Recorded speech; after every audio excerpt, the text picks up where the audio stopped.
എന്റെ അമ്മജി.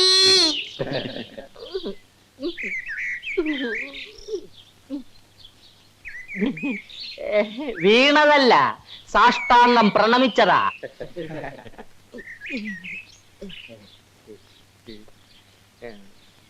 ഇനി പയറ്റ് തുടങ്ങാം. നീ വരൂ.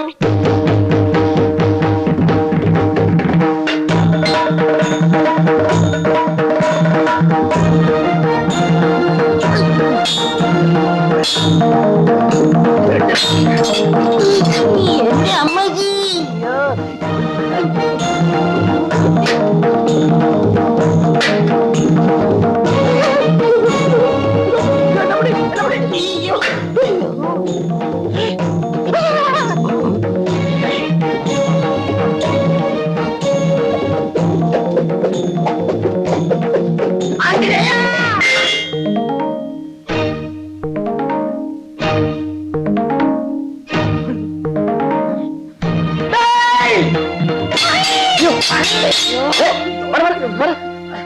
നീ വന്നത് നന്നായി, അല്ലെങ്കിൽ ഞാൻ ഇവന്റെ തല പോയി അങ്കക്കലി കൊണ്ടുപോയി.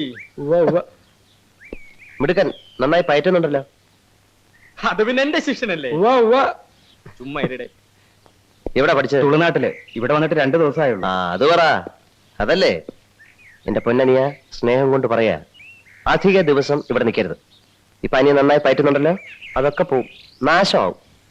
അല്ലെങ്കിൽ ഒരു കാര്യം ചെയ്യ്, പോണതിന് മുമ്പ് 5-6 നല്ല ചോറ് അമ്മാവനെ പഠിപ്പിച്ചിട്ടോ. ഒന്ന് പഠിക്കേ, ബുദ്ധിമുട്ടില്ല, വളരെ എളുപ്പമാ. ആ, ഞാൻ പോട്ടെ. ശരി.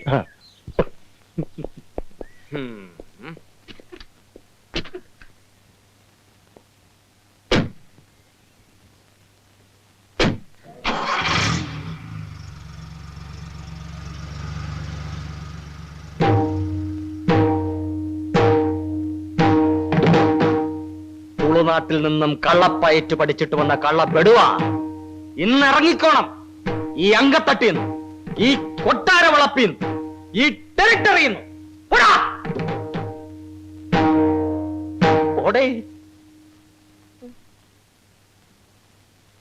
എന്റെ അമ്മച്ചി.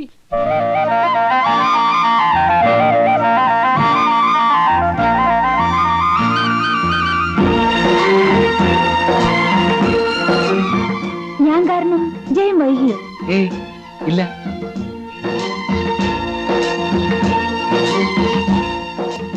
വരുന്ന തെരഞ്ഞെടുപ്പിന് നിങ്ങളുടെ പാർട്ടി മത്സരിക്കുന്നുണ്ടോ? ഞങ്ങളുടെ ഒരു രാഷ്ട്രീയ പാർട്ടി ഒന്നും ആയിട്ടില്ല. ഒരു തരത്തിൽ പറഞ്ഞാൽ ഒരു സോഷ്യൽ ഓർഗനൈസേഷൻ. പൗരബോധം പഠിപ്പിക്കുക, അതാണ് ആദ്യത്തെ സ്റ്റെപ്പ്. ഞങ്ങൾ ഇലക്ഷന് നിന്നാൽ കുറഞ്ഞപക്ഷം ഗിരിവർഗ കോളനികളിലെങ്കിലും ഭൂരിപക്ഷം കിട്ടും. സ്വന്തം അവകാശങ്ങൾ എന്താണെന്ന് അറിഞ്ഞുകൂടാത്ത ഒരു സമൂഹത്തോട് വോട്ട് ചോദിക്കുക. It's A social cheating. നമുക്ക് കൂടുതൽ അറിവും വിവേകവും ഉണ്ടാകുമ്പോൾ നല്ല ഭരണം താനേ വന്നോളും. അതിന് വിപ്ലവത്തിന്റെ ഒന്നും ആവശ്യമില്ല. അതാണ് പുതിയ തിയറി. ആരുടെ തിയറി? എന്റെ അല്ല, സായിപ്പിന്റെ. ഒന്നാലോചിച്ചാൽ നാണക്കേടാ. നമ്മുടെ കാട്ടിയാദിക്കാരെ നന്നാക്കാൻ ഫോറിൻ പ്രത്യേക ശാസ്ത്രം. എന്നെ വിളിക്കുന്നില്ലേ? വിളിക്കാം, സമയമാവട്ടെ. ഒരു സ്കൂളും വെൽഫെയർ സെന്ററും ഒക്കെ തുടങ്ങണമെന്നുണ്ട്. ഫൈനാൻസ് ആണ് പ്രധാന പ്രശ്നം.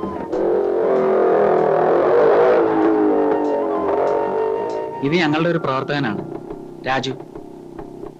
വീട്ടിൽ പോയിരുന്നു അല്ലേ? ആ, അവിടുന്ന് രാവിലെ ഇറങ്ങിയെന്ന് പറഞ്ഞു. ഇടയ്ക്ക് ഞാനൊന്ന് കറങ്ങി. അത് മനസ്സിലായി. ഇത് ലക്ഷ്മി. ഹലോ. ഹലോ. ഞാൻ പോട്ടെ. വരട്ടെ.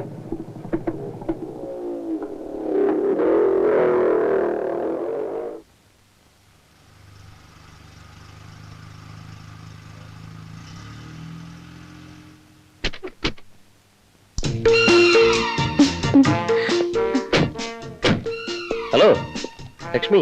മഹി എന്ന് വന്നു? ഇന്നലെ. ഇതെന്റെ ഫ്രണ്ടാണ് ബാബു. ഇത് ലക്ഷ്മി. ഞങ്ങള് ക്ലാസ്മേറ്റ്സ് ആണ്. അതായത് ആദ്യം ഞാൻ സീനിയർ, ലക്ഷ്മി എന്റെ ജൂനിയർ. ഞങ്ങൾ ഒരു ക്ലാസ്സില്. പിന്നെ ലക്ഷ്മി എന്റെ സീനിയർ. ഒരു സൂപ്രണ്ട് ആവശ്യം ഞാൻ ഇറക്കാം. വേണ്ട, ഇപ്പൊ ബസ് വരും. അയ്യോ, അതിലും എത്രയോ സുഖം. ഇത് കേറുന്നേ. ഒരു കൂട്ടുകാരി വരാനുണ്ട്. മഹി BA ജയിച്ചോ? ഇല്ല, പഠിച്ചോണ്ടിരിക്കുക. കറസ്പോണ്ടൻസ് കോഴ്സ് അല്ലേ? ഏതാ യൂണിവേഴ്സിറ്റി? ബറോഡ യൂണിവേഴ്സിറ്റി. അതിനാ സിറ്റി താമസിക്കുന്നേ. ആ, അതെ പോട്ടെ. ആ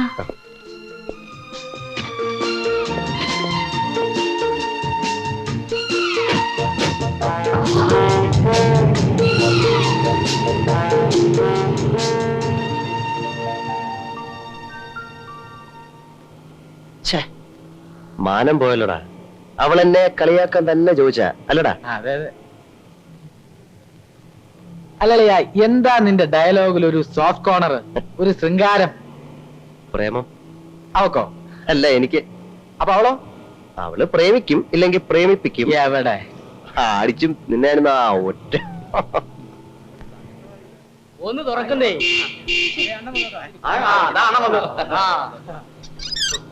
ഇപ്പൊ തുറന്നല്ലോ അല്ലേ?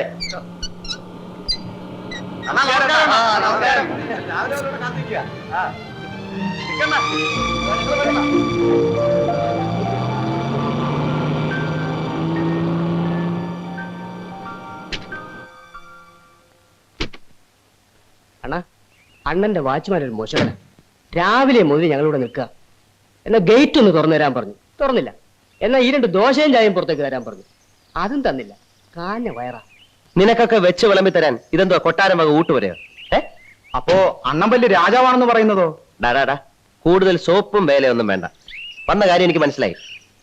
കോളേജ് ഇലക്ഷൻ നടന്നു, പതിവ് പോലെ നിങ്ങൾ തോറ്റു. ഇന്ന് യൂണിയൻ ഉദ്ഘാടനമാണ്. അത് കല്ലെറിഞ്ഞ് കലക്കണം അല്ലേ? അതെ. അയ്യടാ, ആ ഞാനില്ല. ഞാനിതൊക്കെ നിർത്തിയിരിക്കുക. ദൈവനോട് ചോദിക്കേ. അച്ഛൻ തമ്പുരാൻ ഇന്ന് രാവിലെ എന്തോ പറഞ്ഞേ? പിന്നെ ഒരു അലമ്പിലും ചെന്ന് പെടരുത്, പുണ്യാളനായി ജീവിച്ചോണം, എന്തോ പാര വരുന്നുണ്ടെന്ന് കേട്ടോ?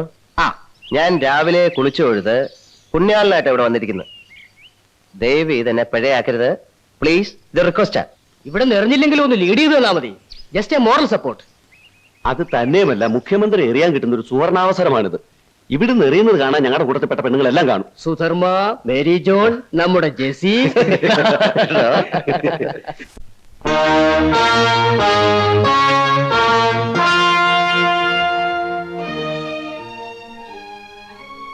മിസ്റ്റർ നായർ ഇതൊരു തീരുമാനമൊന്നും പറഞ്ഞില്ല.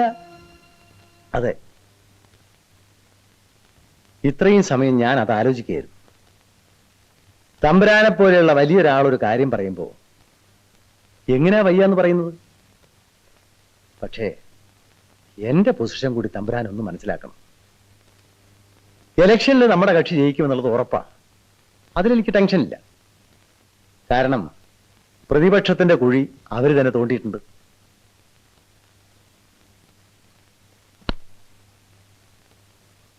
തമ്പുരാൻ അറിയാമോ, 40ഓളം മുൻമന്ത്രിമാര് മത്സരരംഗത്തുണ്ട്. അതിൽ 30 എണ്ണമെങ്കിലും ജയിച്ചു കയറും. എല്ലാവരും മന്ത്രിസ്ഥാനം കൊടുക്കണം. ഞാൻ എവിടെ കൊണ്ടുപോയി അക്കോമഡേറ്റ് ചെയ്യും? അതെല്ലാം പാർട്ടി പ്രസിഡന്റും നിങ്ങളും കൂടെ വിചാരിച്ചാൽ നടക്കാന്നേ ഉള്ളൂ. രാജശേഖര എല്ലാം പറഞ്ഞിട്ടില്ലേ? അയ്യോ, ഞാനെല്ലാം പറഞ്ഞു.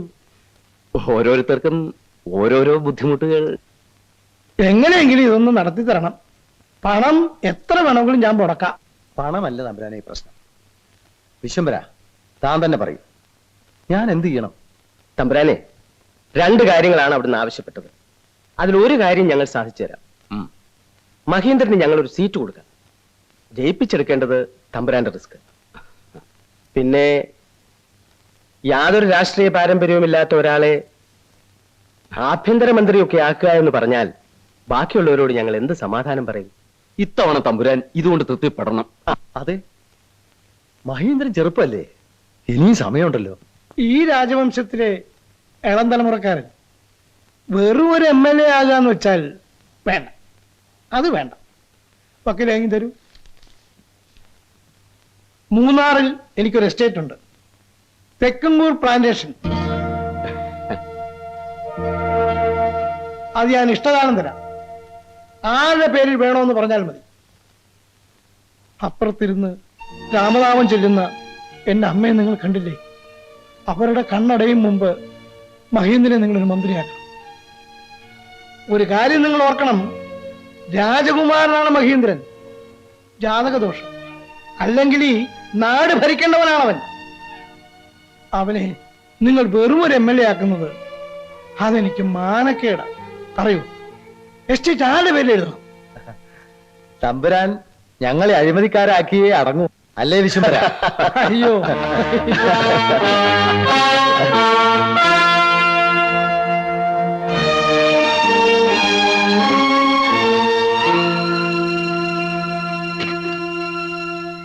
ഞാൻ വാക്ക് പറയുന്നില്ല. പോരാ, വാക്ക് പറഞ്ഞാൽ ഞാൻ ഗണിച്ചിരിക്കുന്നു. ഒരു ഒറ്റ വർഷത്തേക്ക് നിങ്ങൾ അവനെ കസേരയിൽ നിർത്തിയാൽ മതി, അത് കഴിഞ്ഞ് എടുത്ത് കളഞ്ഞോളൂ. തമ്പുരാൻ ഞങ്ങളെ വിഷമിപ്പിക്കും. ആട്ടെ, മഹീന്ദ്രൻ ആളെങ്ങനെയുണ്ട്? ഞാൻ കണ്ടിട്ടില്ല. നാളെ അവനെയും കൂട്ടി ഞാൻ ടി വിയിലേക്ക് വരാം. രാഷ്ട്രീയത്തിൽ ഇറങ്ങാനുള്ള യോഗ്യതകളൊക്കെ ഉണ്ട്. ശരി, പോട്ടെ.